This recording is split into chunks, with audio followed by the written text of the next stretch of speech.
Þátturinn unnin í samstarfi við Vaðlaheiðargöng, Norðurorku, Hlaðbæ Kólas, Ósafl og Steypustöðina.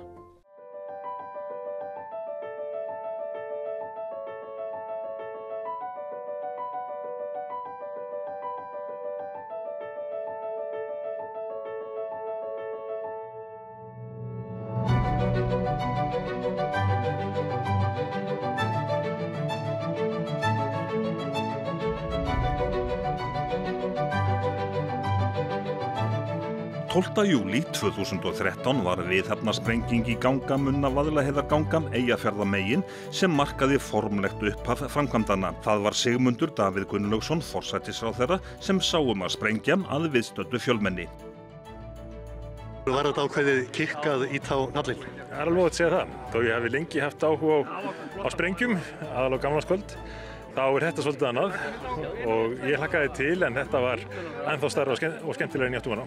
En þessi sprenging vonandi liður í því að sameina. Þingmenn kjördæmisins eru sameinaðir í þessu máli, sveitarstjórnarmenn, þeir sem að verkefninu sjálfu standa, íbúarnir, fyrirtækin hérna og ég held að með tíð og tíma munu menn verða mjög fegnir að þessi samgöngubót verði komin. Upphaflega var gert ráð fyrir verklokum í lok 2016 en fordæmalausar aðstæður í göngunum, meðal annars mikið rennsli á bæði heitu og köldu vatni, tafði framkvæmdir verulega. Núna eru göngin hins vegar tilbúin og formleg vígsla verður 12. janúar. Vaðlaheiðargöng eru 7,2 kilometrar í bergi milli Eyjafjarðar og Fnjóskadals. Með göngunum styttist þjóðvegur 1 frá Akureyri til Húsavíkur 16 kilometra, svo dæmi sé tekið. Og þar með þarf ekki að aka Víkurskarð sem oft á tíðum hefur verið erfið leið. Í þessum þætti kynnum við okkur þessa samgöngubót frá ýmsum hliðum. Við skulum byrja á því að ræða við framkvæmdastjóra einkahlutafélagsins Vaðlaheiðarganga en að því félagi standa öll sveitarfélögin á Eyjafjarðarsvæðinu og í Þingeyjarsýslum auk fyrirtækja á svæðinu. Klálega gamla gröfturinn alltaf nokkuð óvissa. Þannig að þú ert að fara inn í fjall sem að þú veist ekki alveg 100% hvað fyrir fram að þig. En síðan svona basic verkefni sem að svona hefðbundin vega- og gatnagerð sem að taka við. Þannig að þetta er bara að vinna og stórt verk og langur vegkafli. Þú hefur nú komið að gerð nokkura jarðganga. Verða þetta svona þessi göng, verða þau svona ofarlega í huga þér heldurðu þegar framlíða stundir? Já, en öll þessi verk sem ég hef unnið, þau eru öll skemmtileg og það er alltaf kemur eitthvað upp á hjá öllum. Þannig að þetta klálega erum við búin að fá svona mestu reynsluna og það er búin að lenda í ýmsu og mjög umtöluð göng. Þannig að þetta er alveg klálega maður muna svona í ellinni. Já, það hefur gengið ýmislegt á og þá er það kannski svona vatnið svona sem að kemur fyrst upp í hugan. Já, og mikil hiti vantarlega líka í fjallinu sem var ekki vitað af áður. En vatn er alltaf í öllum göngum, og það er svona menn vita hvernig maður leysa það, en það sem mest kom á óvart, það var þessi mikli langi kafli af heitu vatni sem að kostaði það að maður þurfti að grauta mjög mikið á undan sér. Grauta, segirðu? Bergþétta, já. Ef það er góð íslensku, þá var það bergþétta, þá var dælt sementi sem inn í allar sprungur til þess að minnka innlegt inn í göngin. Þetta er eitthvað sem að þið reiknu ekki með? Nei, það var ekki gert ráð fyrir allan ekki þessu magni af grautunni. En núna þegar við stöndum hérna og göngin svona ég er rétt við það að verða tilbúin, þau eru talsveit breiðari eða ekki heldur en önnur göng hérna á Íslandi? Þetta er T95 sem að því það þetta er 9,5 metrar í malbikshæð breidd. Það er cirka metr breiðari heldur en svona flestöll önnur göng. Er það þá þannig að göng svona almennt, þau eru þá sem sagt að breikka sem að verða að gera núna? Já, er ekki akbrautin sjálf heldur, þá eru það vegaxlirnar og kantarnir sem eru aðeins að stækka og það verður víðara. Þetta er unnið, það fylgir því, það var meiri umferð og þá þarf að vera aðeins meira svæði til hliðar. Lýsingin, hún telst betri eða meiri heldur en í mörgum göngum? Þetta er bara uppfyllið þess og standard sem er í dag, þannig að þetta er alveg sambærileg lýsing og í Norðfjarðargöngum. Og vantarlega verður sambærileg lýsing og er í Dýrafjarðargöngum. Þetta náttúrulega þá LED-lýsing eða ekki? Jú, það er komið LED í allt, kantljósinn og merkinn og rauninni það er það sem að kannski mesta breytingin frá eldri göngum og tæknilega séð. Þá er LED að koma inn og það er kostur það að það ekki eins mikið rafmagn og power sem að kosta þá að reka göngin. En svona þessi síðustu dagarnir, þetta nú svolítið spennandi að það ekki fyrir þig? Jú, þessi spennandi bara fyrir alla, sérstaklega þar sem búi á Norðurlandi og þurfa að nota Víkurskarðið mikið.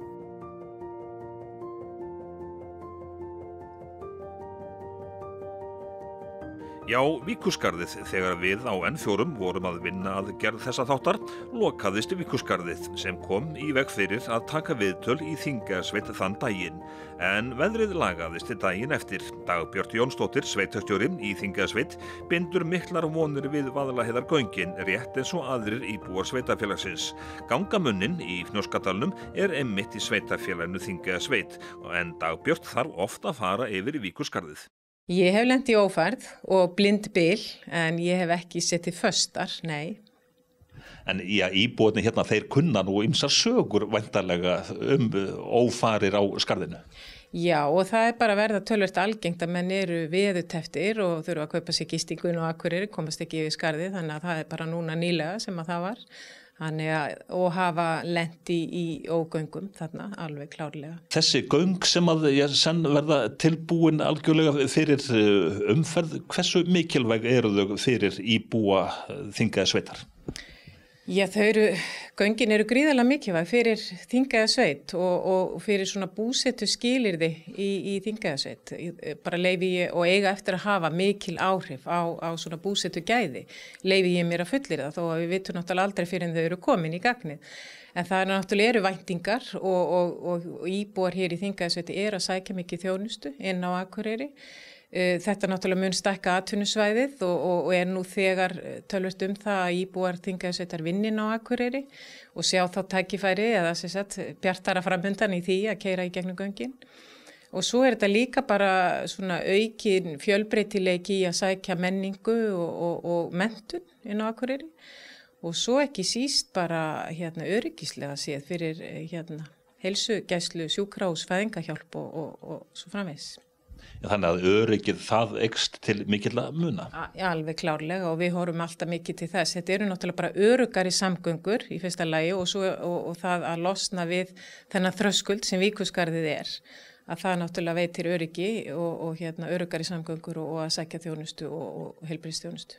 En þegar þú tala við atvinnulífið í þínu sveitafélagi, sér fólk sóknar færi með tilkomu gangana?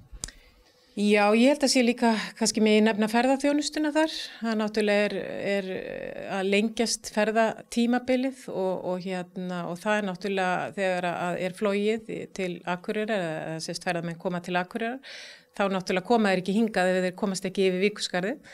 Þannig að með göngunum það eru tækifæri því. Mývatnssveitin alltaf vinsæl allan ársins hring og svo náttúrulega Goðafoss og aðgengi þarf að vera gott. Já. Það þarf að vera gott og við erum alltaf að vinna í því eins og við Goðafoss að bæta aðgengi þar og svo þegar göngi verða komin þá þetta bara alveg, ýmist tækifæri í því. En hvað með til dæmis framhaldsskólan í sveitafélaginu Laugaskóla? Já, hann við viljum náttúrulega halda í hann sem lengst og þetta gæti haft einhver áhrif á það að nú framhaldsskólinn heimavistarskóli. En þetta gæti haft einhver áhrif á það að það sé hægt að sækja skólan á þess að vera í heimavist.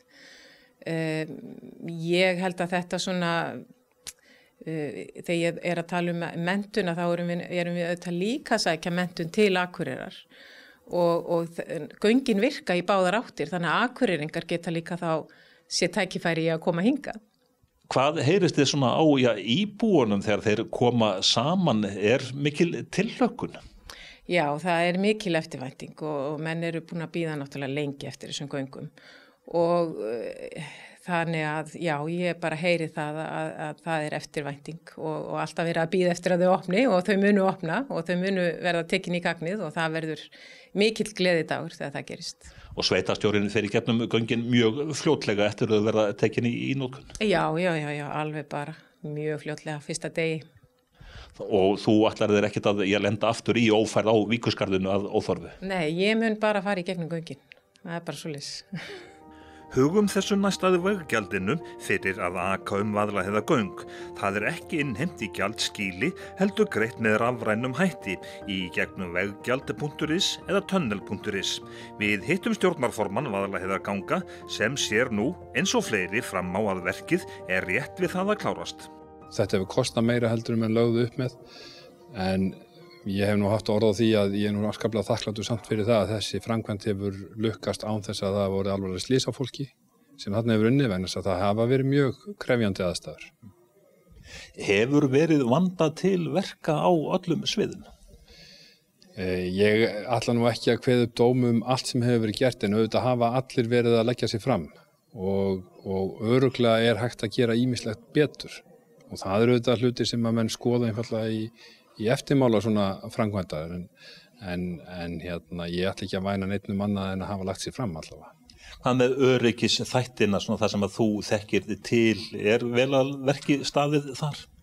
Já, við erum að horfa á það að þarna verði öryggismál í mjög góðu ástandi og bara í samræmi við kröfur og nýjustu kröfur þá, sem að þýðir að þarna erum við með betri stöðu heldur en flest eða öll önnur göng á Íslandi eins og staðan í dag. Þið hafið kynntið verðskrána, svona margir hafa beðið eftir því, 1.500 krónur stakt gjald. Já, við erum afskaplega ánægðir með það að hafa geta svona haldið verðinu í hófi. Ég held að sé mikilvægt að menn svona hugleiði það þegar að Hvalfjarðargöngin voru opnuð sem að voru göng sem að kostuðu töluvert minna heldur en þessi göng. Að þá var lagt upp með 1.000 krónur á verðlagi þess tíma sem að í dag væri 2.500 krónur og auðvitað má segja að það hefði kannski engum brugðið ef við höfum þurft að nýta slíkt og hafa slíka fjárhæð en það hefur sem betur fyrir orðið töluverð umferðaraukning hérna Víkurskarðið á síðustu árum og það gerir okkur kleift að stilla verðinu í hóf. Og síðan hægt að lækka hverja ferð með því að kaupa sem sagt marga ferðir í einu. Já, það er náttúrulega mjög mikilvægt að fólk skrái sig á heimasíðunni hjá okkur. Það er svona það fyrsta sem við þurfum að gera til þess að tryggja þeir sem eru að nota göngin oftar en bara einu sinni, ef svo má segja. Og þá tryggja þeir að þeir njóta alltaf svona þessi lægra gjald. Síðan geta menn lækkað það enn frekar með því að kaupa sér afsláttarmiða eða fyrirframgreidd för. Og þá fer það eftir hvað þú kaupir mörg. Ef þú kaupir 100 þá kostar hver ferð 700 krónur. Og síðan eins og fyrir mig sem að bý á Austurlandi að þá kannski sniðugt að kaupa 10 en svo líka hægt að kaupa 40 miða. Og með þessu móti erum við að reyna að koma á móts við þá sem nota göngin meira en aðrir. Hilmar segir að þetta greiðslufyrirkomulag þekkist víða. Hugbúnaðurinn íslenskur, en hvað með erlenda bíla? Já, hugsunin í þessu kerfi klálega að sá sem notar að hann greiði. Það útgangspunkturinn og auðvitað það þannig að ef menn skrá sig ekki, þá vitum við ekki endilega hver það sem að keyra. Og þá það þannig, samkvæmt lögum frá Alþingi, að þá það umráðamaður eða eigandi bifreiða sem að bera ábyrgðina á þessu. En við munum auðvitað leitast við að eiga í samstarfi við svona þá aðilar sem eru kannski oft í slíkri stöðu og finna lausnir sem að passa þeim og okkur. En aðalatriðið auðvitað að við viljum að menn noti göngin og við viljum að þeir sem nota þau að þeir borgi fyrir það. Farið þá í samstarf við einhver erlendi fyrirtæki sem vita nákvæmlega hver á þetta bílnúmer og svo framvegis? Já, við erum þegar búin að semja við fyrirtæki í London sem sérhæfir sig í svona innheimtu og þar erum við að horfa til þess sem aðilar á þeim löndum sem við höfum fylgst hvað best með hafa verið að gera. Hilmar segir að taka hafi þurft tillit til margra þátta þegar gjaldskráin var ákveðin.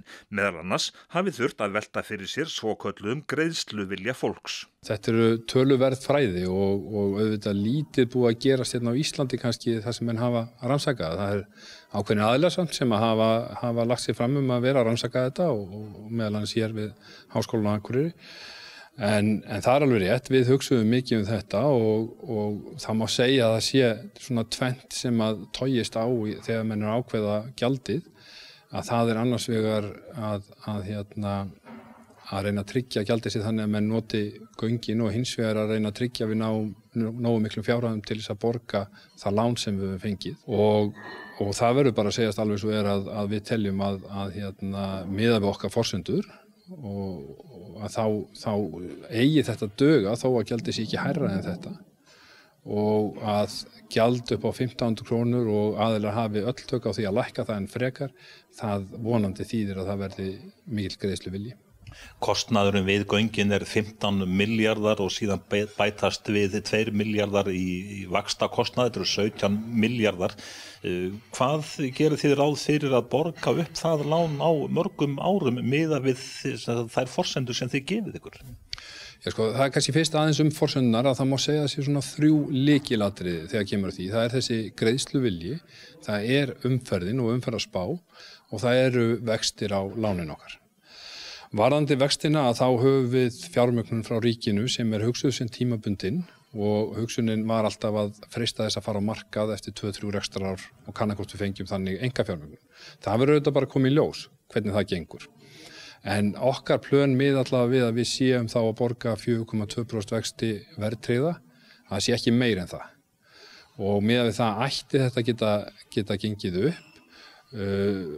Þá erum við að horfa á umferðarspá vegagerðarna sem mjög hófleg, ekki nema 1,9% aukning á ári, en þó þannig að við reiknum með ákveðinu aukningu strax á fyrsta ári bara því að göngin eru komin. Það verður miklu oftar hægt að keyra og þar fram til göttunum.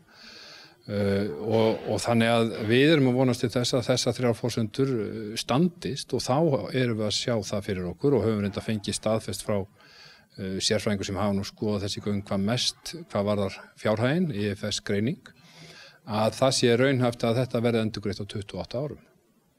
Og þá sem sagt eignist eða taki ríkið við göngunum?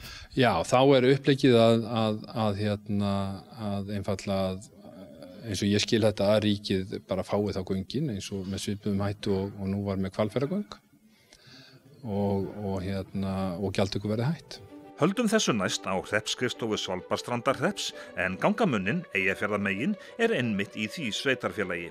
Það sem að menn ætla sér með þessu náttúrulega að auka samgang á milli og byggja upp heildstæðara atvinnusvæði og auka náttúrulega aðgang að þjónustu og annað því líkt. Og það á eftir að gerast, ég efast ekki það, en það sem ég held að eigi kannski eftir að láta reyna svolítið á hvernig þetta á eftir að hafa áhrif á okkur félagslega og ég held að þar eigum við stór tækifæri. Ertu þá að tala sem sagt á sveitarstjórnarstiginu eða á félagssviðinu? Það þegar góð samvinna á milli á sveitarstjórnarstiginu, við erum náttúrulega öll partur af eyþingi, þannig að það samvinna hér austur fyrir, en ég held að íbúarnir hér eigi eftir að eiga auðveldara með að fara á milli, sækja sér að viðburði og taka þátt í félagslífi sitt hvorum megin heiðarinnar. Heyrurðu það á íbúarnir svona þegar þeir koma saman að það verið að tala göngin? Já, það mikill spenningur og það líka verið að horfa á það hér eins og á Svalbarðseyri, norðan megin við Gangnamunan, að þá eftir að létta mjög mikið á umferðin þjóðveginn sem liggur hér fyrir ofan þorpið. En hvað þýðir það? Einangrist þið þá ekki frekar, spyr einhver? Ég veit ekki hvernig maður svara því. Nei, ég ekki viss við einangrust, við erum mjög nálægt Akureyri. Það á alltaf eftir að verða umferð hérna í gegn út að Grýtubakkarhreppi, en ég held að umferðin sem á eftir að vera hér á eftir að verða í allt öðrum dampi heldur en núna. Hér náttúrulega bara þjóðvegur, það sem mikið af þungaumferð og mikið af fólki að fara fram og tilbaka og leiðin eitthvað annað. Þeir sem að koma hingað í framhaldinu eiga eftir að eiga erindi hingað meira. Þannig ég held að fólki eftir að koma og stoppa lengur. Ég held að eftir að græða á þessu þegar upp staðið. Þannig þið losni við alla þessa þungu umferð? Já, þeir sem eiga hér leið eru komnir til að heimsækja okkur og ekki bara til að keyra í gegn. Það svona murinn. En hvað finnst þér sem sveitarstjóri sem hefur fylgst með þessu alla þessa umræðu að göng séu dýr og svo framvegis? Já, göng eru og verða alltaf dýr. Þetta stór framkvæmd. Þessi framkvæmd hefur náttúrulega haft alls konar fylgikvilla og afleiðingar og hafa kostað meira heldur með nætliðu og sem náttúrulega eins og við vitum bara svolítið típist fyrir íslenskt samfélag. En göng eru byggð til að bæta aðgengi manna að þjónustu og styrkja samfélag. Og þegar við ætlum að fara að meta verðmætið þeirra út frá því, þá þegar til lengdari liti þá erum við ekki að fara að tala krónur og aura. Þannig að allar samgöngubætur hverja sem þær eru til hins góða. Já, samgöngubætur eru til þess að styrkja samfélagið og gera okkur það kleift að búa ekki öll á sama bletti, heldur að nýta landið okkar mun betur heldur en við kannski höfum verið að gera. En þegar ég göngin opna svona formlega, allar sveitastjórinn að vera rúndandi svona daglega fram og tilbaka? Kannski ekki á hverjum degi, en ég á eftir að nota þau ansi mikið. Það efast ég ekki um. Og ég var að heyra þessar áallanir þeirra með kort og hvað er hægt að kaupa mörg skipti og annað þvílíkt og ég sá bara fyrir mér, ég myndi kaupa þessa 100 skipta kort, alveg bara 1-10. Þannig að það er tilhlökkun hjá ykkur í Svalbarðsstrandarhreppi. Já, og hún er margslags. Það er bæði það að það verði betra aðgengi hér á milli sveitarfélagana og það er ýmislegt sem við getum unnið saman og líka það að það er að breytast svolítið umferðin okkar heimatún, ef við getum sagt svoleiðis. Já, það er tilhlökkun meðal íbúa Svalbarðsstrandarhrepps, rétt eins og er meðal íbúa í Þingeyjarsveit. Gangamenn í Vaðlaheiðargöngum tókust á við fordæmalausar aðstæður við jarðgangagerðina sem skýrir lengri framkvæmdatíma og meiri kostnað en gert var ráð fyrir. Glímt var við mikið innstreymi af heitu og köldu vatni í göngin, mikið hraun úr bergstálinu og samfellda bergþéttingu. Bæði heitt og kalt vatn streymir út úr göngunum í lögnum við hlið akbrauta. Það er sem sagt búið að beisla vatnið. Norðurorka mun í framtíðinni nýta kalda vatnið fyrir notendur á Svalbarðsströnd og Akureyri. Fyrirtækið er með nýtingaréttinn á vatninu, bæði köldu og heitu. Við heimsóttum forstjóra Norðurorku. Já, það má segja það að við erum búin að semja við Vaðlaheiðargöng að nýta þetta vatn sem kemur þarna, bæði kalda vatnið og svo reynda tókum við hluta af heita vatninu líka. Ef við tökum kalda vatnið fyrst, hvernig leiðið það út? Já, það var farið þarna í gegnum misgengi austan til, eða hrunsvæði sem hrundi niður. Nú þarna safnaðist vatnið saman og þegar að byggt var og lokað göngunum þarna aftur hrunnu, þá fossaði vatnið út úr mörgum sprungum og öðru slíku, því var safnað saman. Þarna var sprengt svokölluð þró inn í klettaveggina og þar náum við að safna vatninu í þessa safnþró og síðan er þetta leitt í 5 eða 7 kilometra pípum vestur úr göngunum, þetta er til austamegin sem að kalda vatni fannst. Hversu mikið vatn er þetta sem að rennur þarna? Þetta er mikið vatn og fyrstu mælingar hjá Vaðlaheiðargöngum voru milli 100 og 200 lítrar á sekundu. Mælingarnir voru ekki svona alveg, þetta er erfitt að mæla, þetta rann svona, eins og við munum nú, þetta fyllti göngin. En við gerðum lagnir fyrir 70 lítrum á sekundu og þannig þá má ég búast við því að þær verði í raun alltaf fullar. En hvenær sérðu fyrir þér að Norðurorka þá fari að nýta þetta vatn? Já, nú þegar göngin eru búin þá rennur þetta vatn bara vesturum í Lækjafarveg. Síðan er það okkar að flytja það upp í tanka sem þannig verður aflega settur upp, einhvers konar tankur og síðan þarf að leiða til Akureyrar og við erum með það í áætlunum næstu ára, mjög dýr framkvæmt, við erum að komast inn í kerfið hér á Akureyri, það er ekki hægt að hitta fyrstu götun í aðstrætinu, heldur verðum við að fara með það tiltölu ofalega í bæinn í Stóralagnir, þannig að ég myndi nú giska 3-4 ár enn hérðan í frá. Þegar ég farið að nota kalda vatnið, hversu stór hluti af vatnsþörfinni er þarna? Akureyri er að nota svona í kringum 115-20 lítra að jafnaði að sekundu og þetta er 70, þannig að við erum með stóran hluta af vatninu og afskaplega kærkomið, þetta er 3. vatnstökusvæðið okkar, þannig að, og Eyjafjörður er ekkert mjög ríkur af köldu vatni, þannig að þarna fáum við viðbætur og öryggið eykst náttúrulega mikið. Helgi segir að rennslið í lögninni verði jafnt allan ársins hring, en er þetta góður staður, er næsta spurning. Já, þetta er nefnilega góður staður. Við erum samtala átt að kanna upp á heiðinni og bara eins og gengur að við þurfum að vita svona cirka bát hvaðan kemur þetta vatn, þurfum við að girða af einhvers konar brunnsvæði upp á heiðinni, hvað er dreifingin mikil á því sem það fellur niður, þetta er náttúrulega síja niður í gegnum jarðlögin í einhverjir 20 eða 100 metra og þannig að við trúum því að þetta sé gott vatn.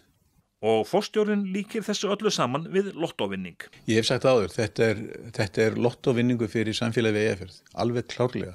En svo er það heita vatnið? Já, þar kannski, bara fyrst og fremst var það náttúrulega bara stórkostlegt að þarna skildum við finna ég er ekki viss að gangnamenn séu sammála mér, en stórkostlegt að finna jarðhitasvæði sem við ekki vissum í upphafi og jafnvel kannski 2 frekar en 1. Nú þarna var misgengi hérna tiltölulega vestan til í göngunum og þar streymdi náttúrulega alveg upp í 300 lítrar á sekúndu af hvað 45-6 gráð heitu vatni sem reyndar menn fundu svo heitara austan til. En við tókum þátt í að taka þetta vatn sem kom hann úr misgenginu og steypa sér brunna og sér lagnir út og tókum þar áhættu með verkefni sem kom út úr hugmyndasamkeppni IMS sem eru vaðlaböð að þetta vatn gæti nýst til vaðlabaði í framtíðinni og ef við hefðum ekki gert það núna og tekið þátt þá hefði það vantilega bara runnið fram hjá okkur tækifæri.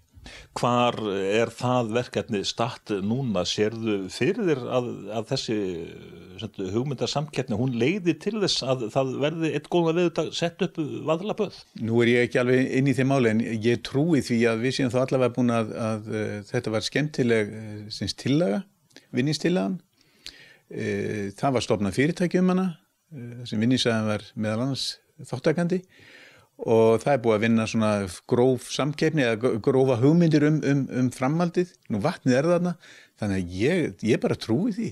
Helgi segir vatnið ekki nógu heitt til húshitunar.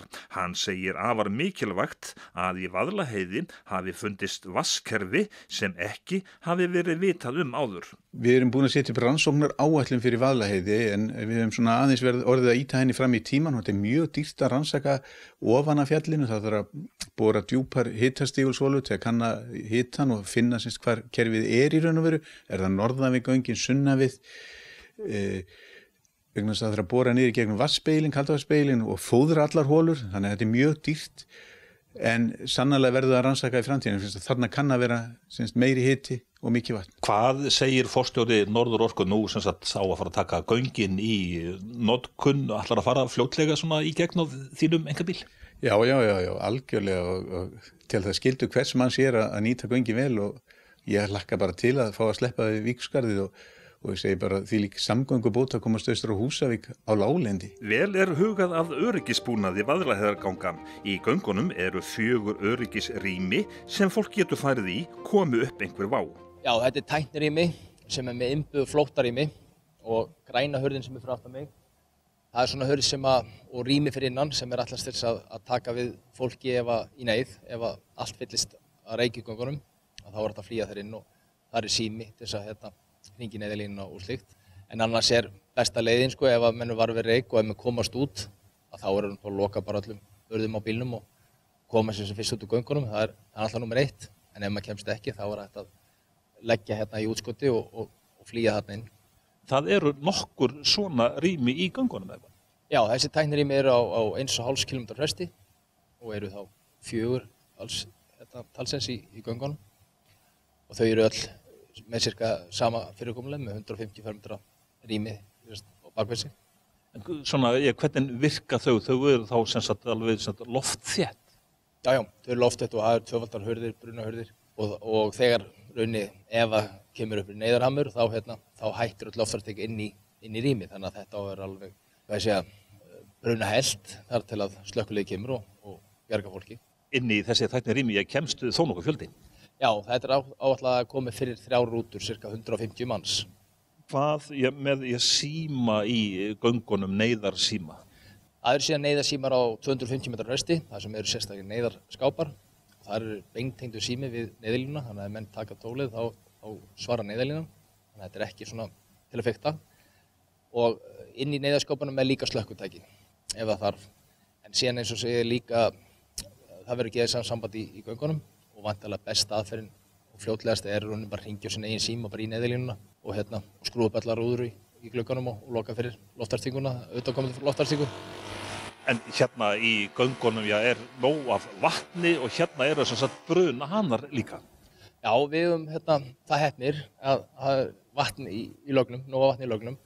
Þetta eru einu göngin á Íslandi sem eru með brunahana inn í göngunum og þeir eru staddir einmitt við neyðarrýmin og þar getur slökkviliðið tengst við og fengið sér meira vatn.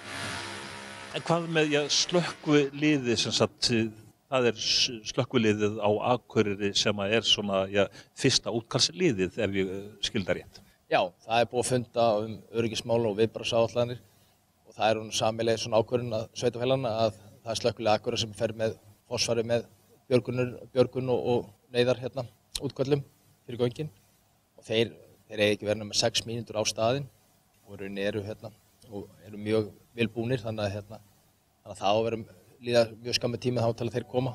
Höldum áfram með öryggismálin eins og Valgeir Bergmann sagði, þá þjónusta slökkviliðin í Þingeyjarsveit og Akureyri göngin. Yfirumsjón í höndum slökkviliðs Akureyrar. Nýir sér útbúnir slökkviliðsbílar hafa verið pantaðir. Það skrifað í reglugerðar hlutverk slökkviliðsstjóra að hafa eftirlit með öryggisbúnað í jarðgöngum og sjá til þess að hann virki en svo rekstraraðilans að gera við hann og halda hann við. En slökkviliðið í Þingeyjarsveit, hver verður ykkar aðkoma? Okkar aðkoma náttúrulega bara viðbragð við einhverju sem upp kemur í göngunum. Við komum það sérst austan frá, megin reyndar vindstefna segja þeir komið til með að liggja austur til okkar. Þannig að þessu verður skipt upp þá væntanlega þannig að slökkvilið Akureyri færi þá inn í gönginu ef eitthvað kemur þar upp, slekkur eld á svo framvegis. Það er okkar kannski að fara á móti reik og aðstofa fólk út og svo framvegis, greiða úr því sem þar er. Hafið þið verið að undirbúa þetta hlutverk í langan tíma? Já, það má segja það. Við erum búin að vera alveg í 3 ár að funda með Vegagerð og vaðlega göngum með EHF ásamt fleiri aðilum til þess að undirbúa bara hvaða búnaðar við þurfum og skrifa viðbragðsáætlun og ýmislegt. Og alltaf verða klárt ykkar megin þegar getið tekið við þessu ábyrgðarmikla hlutverki? Já, við teljum það, já. Við séum okkur vel í stakkbúnir.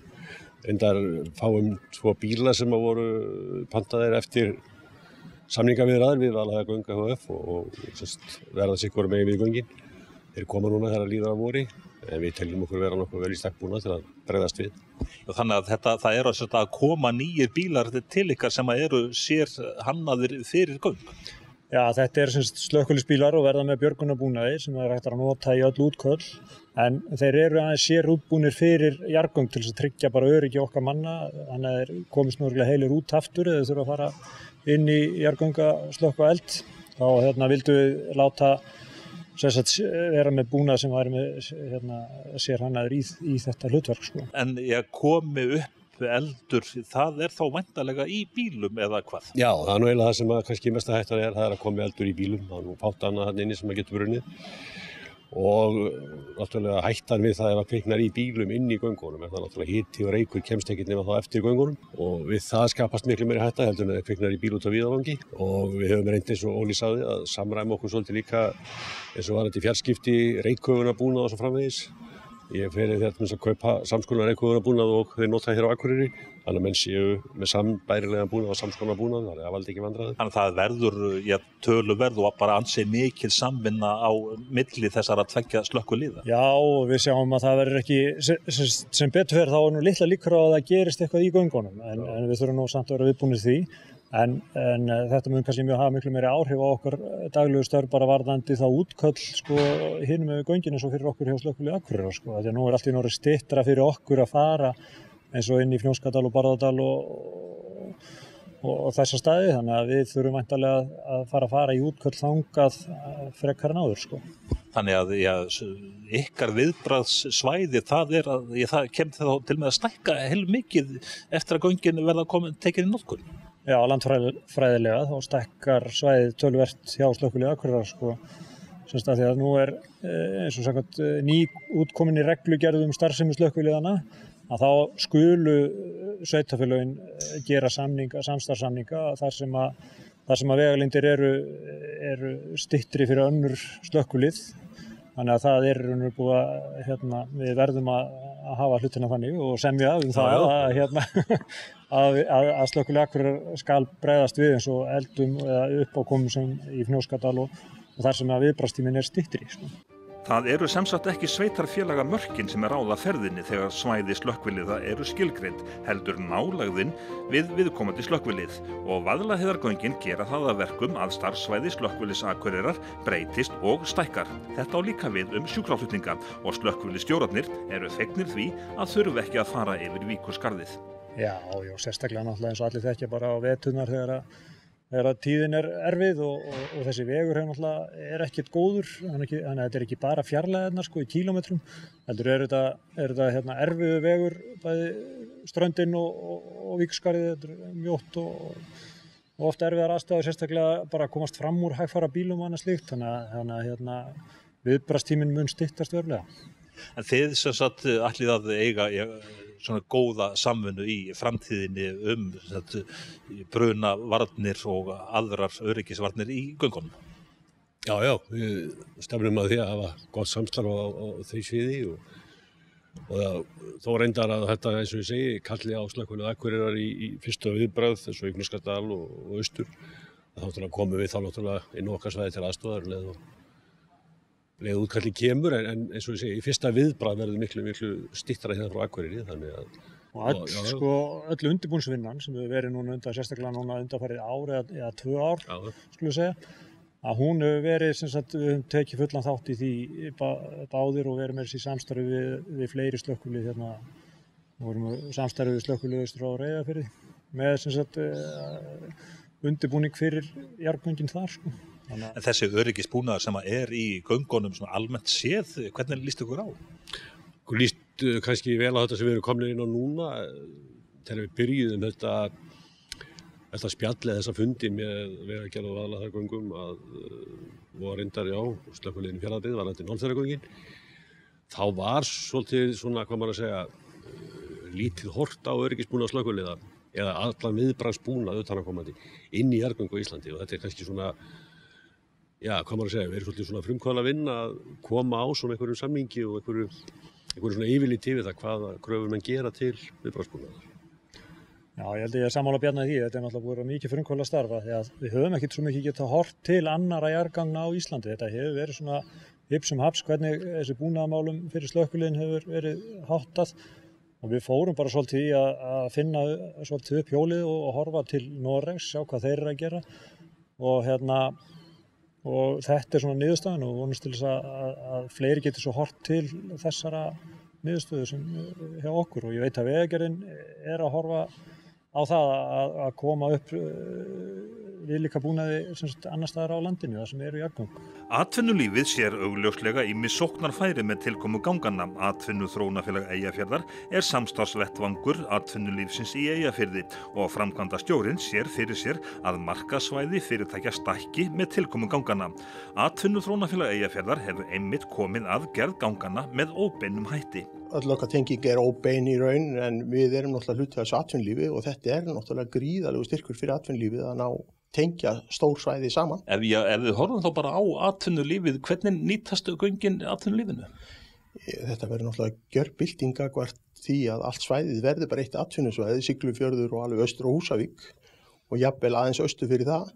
Þetta verða svo stuttar vegalengdir og það að það ekki fjallvegur á leiðinni, og það orðið þá göng frá Siglufirði og austur á Húsavík. Það sem hvergi fjallvegur á leiðinni.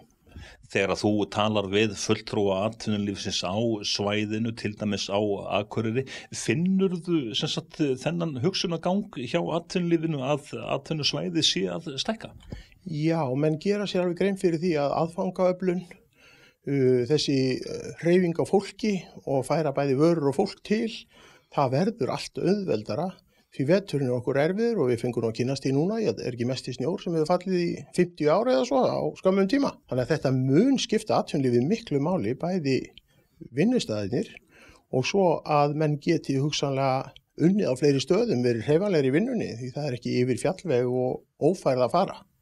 Sérðu það gerast fljótlega að fólk til dæmis úr Þingeyjarsveit að það sæki vinnu inn á Akureyri og svo öfugt? Já, ég sé alveg, það mun örugglega einhverju velja sér að búa á Akureyri og vinna á Húsavík og öfugt.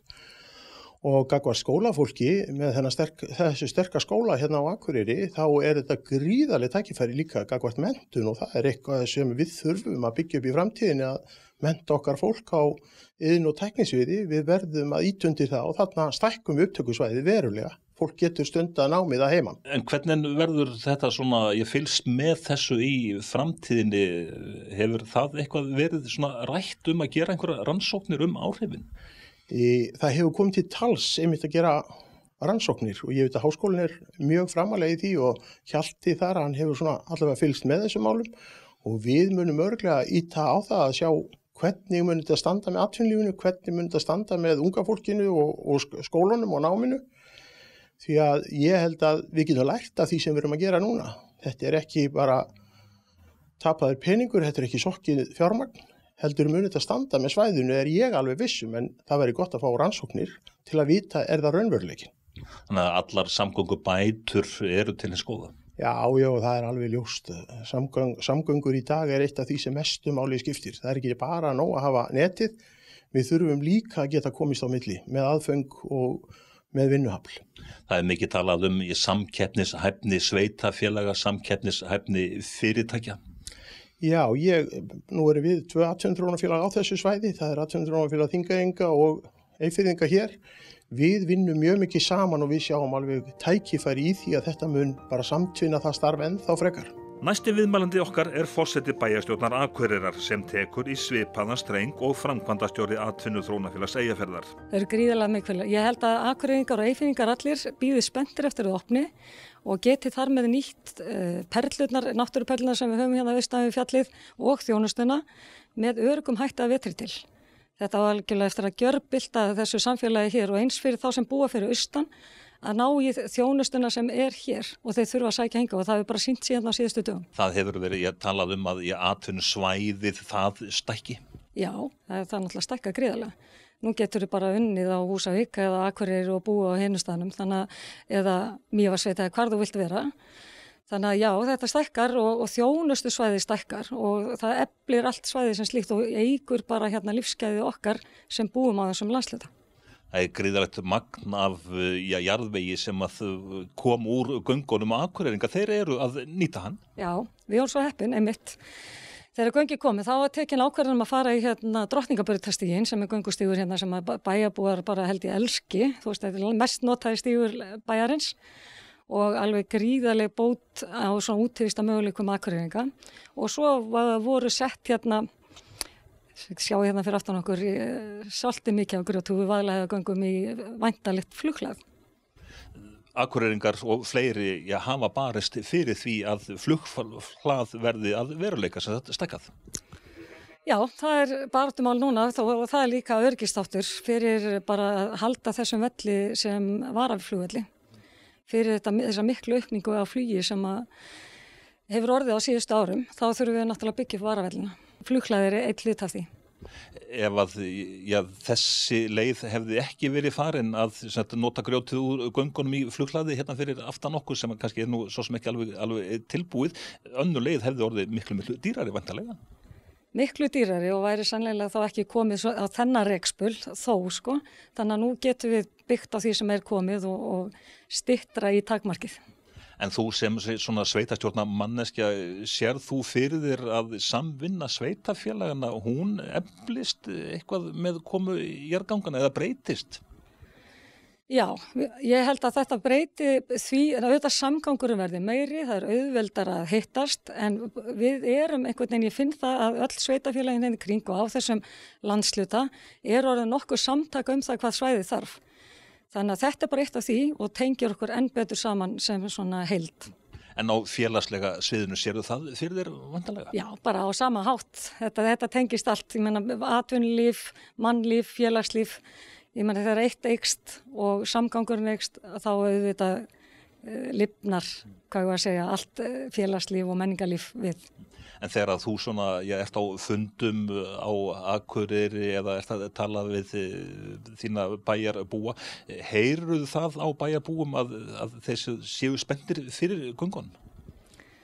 Já, ég heyri ekki annað á bæjarbúum. Maður heyri náttúrulega eitthvað annað frá öðrum landshlutum en bæjarbúar og eyfirðingar og þingeyingar og fólki sem býr hérna, það gríðarlega spennt. Já, íbúarnir eru spenntir. Næsti viðkomustaður okkar framhaldsskólinn á Laugum í Þingeyjarsveit. Hérna eru nemendur 90. Kennari við skólan sér fyrir sér ýmis sóknarfæri með tilkomu ganganna.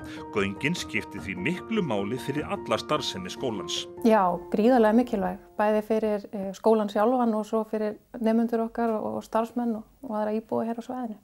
Hversu margir nemendur eru við skólan? Það eru svona rétt tæplega 90 í dag. Hvaðan koma þeir?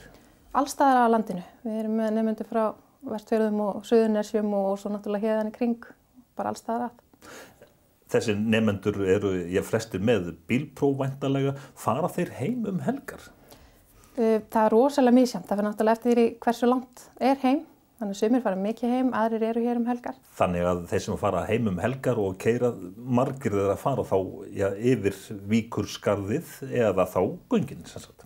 Já, flestir og auðvitað það í okkar huga ákveður öryggisatriði þegar göngin koma. Þetta ekki vanir ökumenn, flestir okkar nemendur eru nýlega komið með bílpróf og þau hafa lent í ýmsum ævintýrum á Víkurskarðinu einmitt meðal annars. Þannig að okkur líður betur þegar við vitum að það er gott veður þegar þau eru á ferðinu og annað slíkt, þannig að þetta skiptir gríðarlegu máli. Þú ert búin að starfa hérna sem kennari í þó nokkuð mörg ár og þekkir þá væntanlega alls konar sögur út frá ófærðinni. Já, alveg fullt af sögum. Þau hafa fest sig hér og þar og lent út á og já, fullt af sögum. Eru krakkarnir að tala þessar samgöngubætur mikið? Já, þau hafa áhuga á þessu og velta fyrir sér hvenær þau opni og annað slíkt að þetta styttir tímann, ferðatímann til Akureyrar er náttúrulega töluvert. Þau sækja þetta alltaf þangað líka þó þau séu ekki endilega að fara heim, bara einhverja afþreyingu og annað slíkt. Eru kannski að fara í bíó á kvöldin og svona? Já, og það einmitt, okkur líður ekkert alltaf vel að vita þeim þegar það er ekki góð spá vegna þess að þeir þjónusta skarðið ekkert mjög langt fram eftir kvöldi, þannig að það verður mikil breyting. En hvað með fyrir rekstur skólan, sjáu þið einhverja breytingar fyrir ykkur með tilkomu gangana? Við sjáum náttúrulega fyrir okkur að mögulega gæti nemendur frá Akureyri í auknum mæli sótt skóla hingað. Þá opnast þá möguleiki að geta nýtt strætóferðir til að koma hingað í skóla. Þetta er aðeins öðruvísi skóli heldur en framhaldsskólarnir á Akureyri, svona minni og persónulegri þjónusta og það gæti henta nemendum sem eru kannski ekki tilbúinir að flytja heiman en væri til í að vera hér í skóla samt. Þannig að ykkar svona markað svæði innan gæsalappa það sem sagt þá að styrkjast? Já, við teljum það og vonustu þetta til þess að þetta verði til þess að markaðsstaða okkar styrkist. En hérna er náttúrulega mötuneyti, hvað með aðföng og svona, það verður líka sem sagt allir aðdrættir verða sem sagt þægilegri? Já, algjörlega. Það er náttúrulega flest okkar aðföng koma frá Akureyri og náttúrulega eitthvað frá Húsavík en alveg frá ljóstasinn og pappír og kaffi upp í eitthvað mikilvægara. Eða mikilvægara, kaffi er kannski það sem skiptir mestu máli hérna fyrir starfsmennin allavega. Hefur orðið kaffilust út af veðri og ófærð? Ég man ekki eftir því sem betur fer. En það er svona til hlökkun meðal ykkar hérna í framhaldsskólanum? Algjörlega, það bara hlökkum mikið til að fá göngin og bara fyrir okkur sem búum hérna á svæðinu, maður hefur ekki endilega þórað að panta sér endilega með á tónleika eða annað því maður veit ekki hvort maður kemst fram og tilbaka. Aftur höldum við inn í göngin. Það er Ósafl sem er aðalverktaki framkvæmdanna. Einar Hrafn Hjálmarsson hjá Ósafli hefur stýrt þessu verkefni frá upphafi. Hann hefur því haft í ýmis horn að líta, til dæmis þegar allt vatnið, allt í einu, fyllti nánast göngin. Hann álítur að ársverkin séu á bilinu 300 til 400 og Einar er með ýmsar tölfræðilegar staðreyndir á hreinu.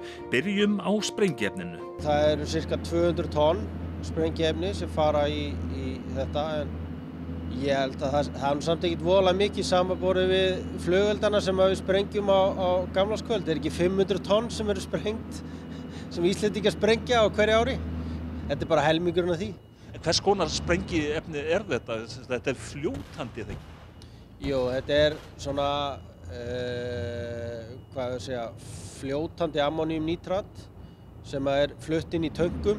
En svo er það blandað í rauninni hér, þannig að það er ekki hættulegt í flutningi, en það er hins vegar hættulegt þegar það er búið að blanda því saman inn á stafni. Sko. Ef við höldum áfram í tölfræðinni, gröfturinn, hversu miklu var hér mokað út? Þetta er 500.000 rúmmetra og það eru svona cirka 50.000 vörubílahlöss, svona til að setja það í samhengi. Það er verulegt, þetta eru þá búkollur? Já, við notum mest búkollur og svo 4 axla bíla í restina. Í hvað var þetta efni notað, þess að væntanlega þá vegagerð svona að göngunum?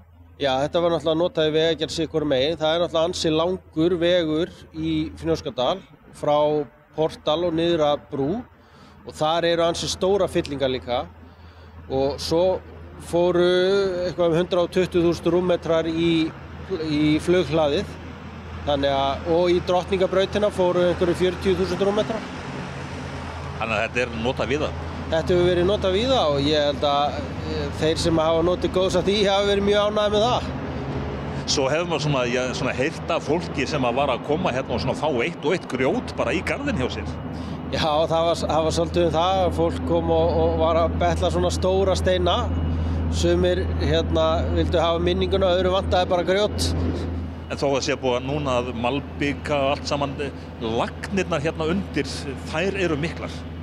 Já, það nú kannski meira sem fer í þessi göng heldur og fólk gerir sér almennt grein fyrir.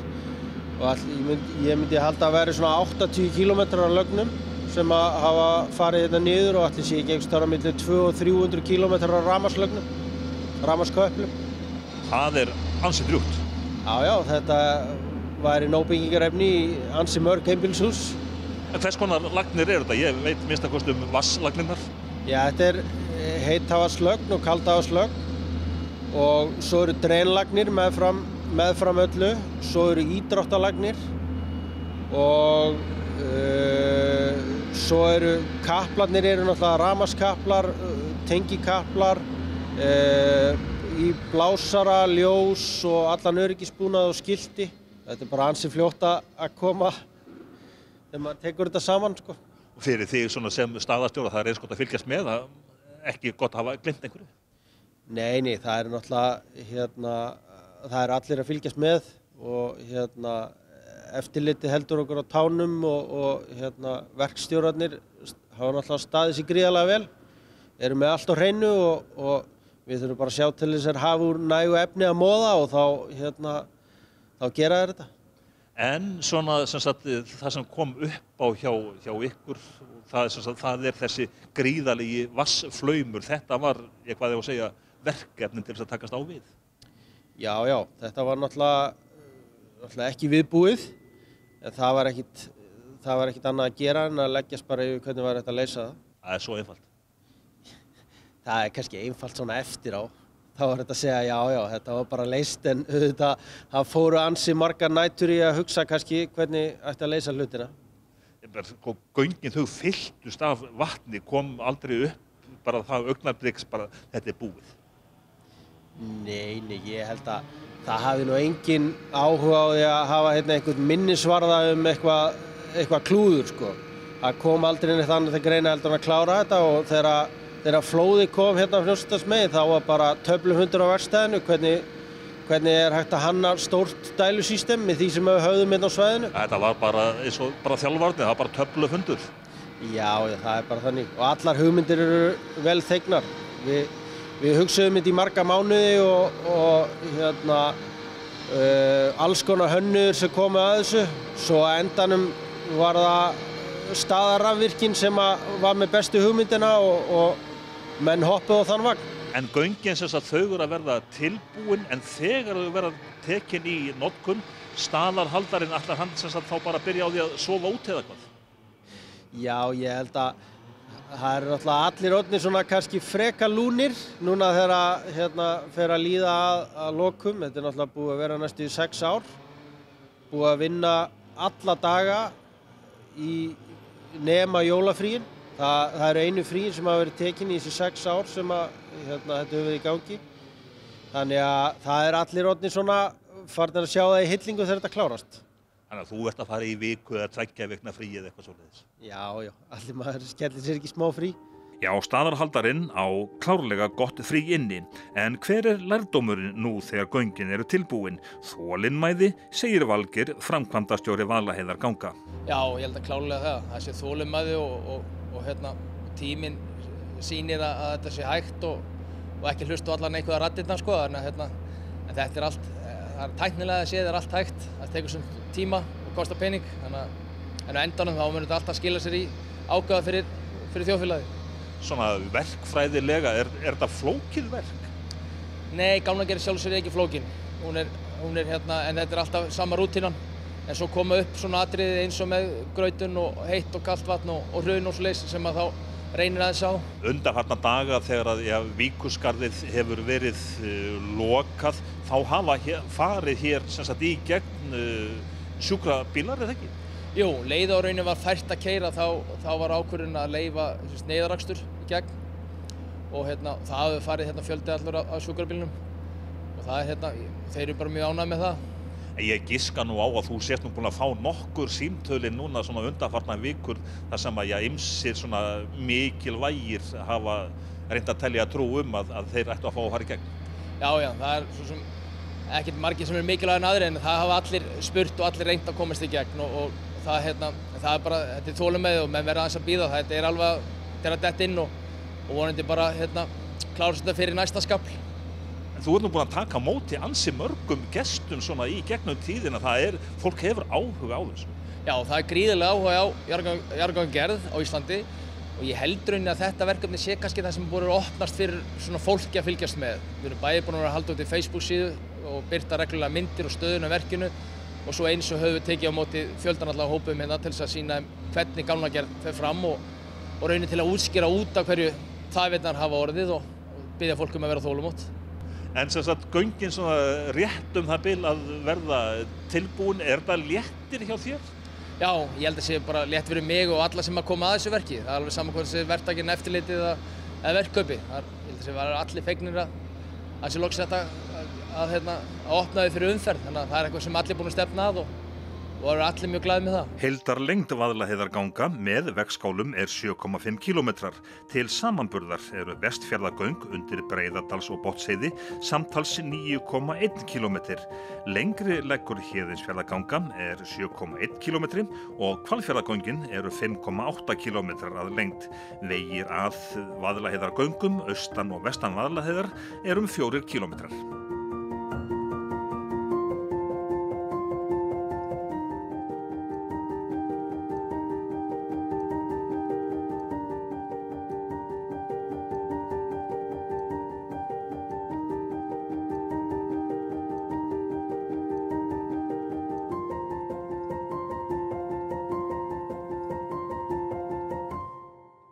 Þátturinn er unnin í samstarfi við Vaðlaheiðargöng, Norðurorku, Hlaðbæ Kólas, Ósafl og Steypustöðina.